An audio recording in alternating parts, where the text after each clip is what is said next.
Hello दोस्तों, last video में हमने देखा था कि अपोजिशन क्या होती है। अब इस वीडियो में हम देखेंगे कि अपोजिशन को यूज़ कैसे किया जाता है।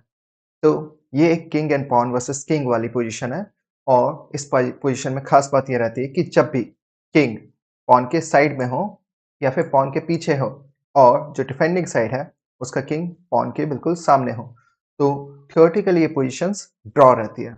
अब ड्रॉ कैसे करते हैं? ड्रॉ के लिए यूज़ होता है अपोजिशन, तो उसे यूज़ कैसे करेंगे ये हम देखेंगे इस वीडियो में। सो यहाँ पे व्हाइट की मूव रहेगी और व्हाइट चलेगा पहला मूव पॉन को आगे।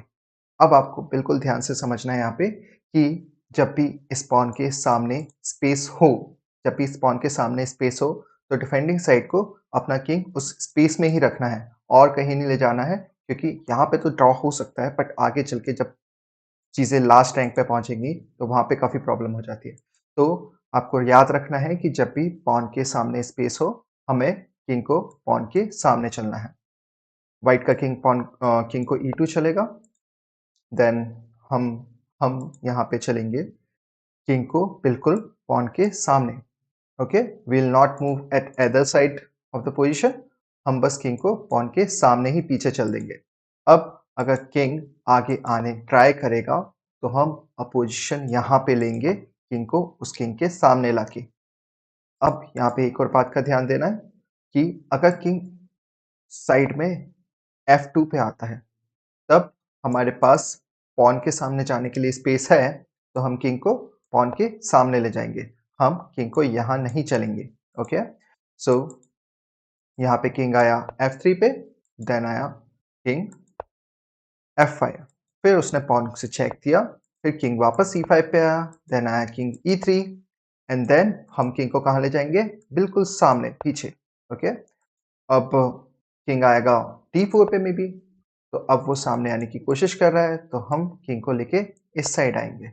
अगर किंग को हमने धोखे से इस साइड रख दिए, तो ये किंग D5 पे आ जाएगा और फिर व्हाइट के पास अब पोजीशन आ जाएगी और फिर उसे रोकना बिल्कुल इम्पॉसिबल है थियोरेटिकली। तो इसलिए हम किंग को D6 पे लेके आएंगे, देन पॉन से चेक, फिर किंग को हम E6 पे लेके आएंगे, फिर किंग आएगा E4, फिर हम किंग को बिल्कुल सीधा ले जाएंगे, फिर किंग आएगा D5 पे, फिर king D7 and then pawn E6 and then king को हम वापस यहीं ले जाएंगे। किंग आएगा E5 पे, देन हम किंग को पीछे ले जाएंगे।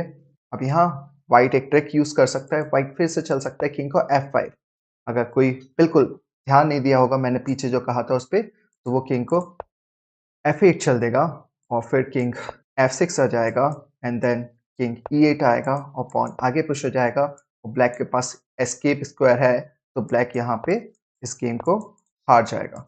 तो इसलिए इस पोजीशन पे जब व्हाइट ने किंग F5 खेला है, तो हमारे पास पॉन के पास आने की स्पेस है, तो हम किंग को आगे चलेंगे और फिर किंग आएगा वापस से E5 में, देन किंग फिर से पीछे और फिर अगर किंग D6 आया तो king D8, then pawn push, then king to E8 और फिर किंग आएगा E6 पे, क्योंकि उसके पास और कहीं जाने की जगह नहीं है और किंग E6 पे आएगा and this is stalemate which is called a draw in chess.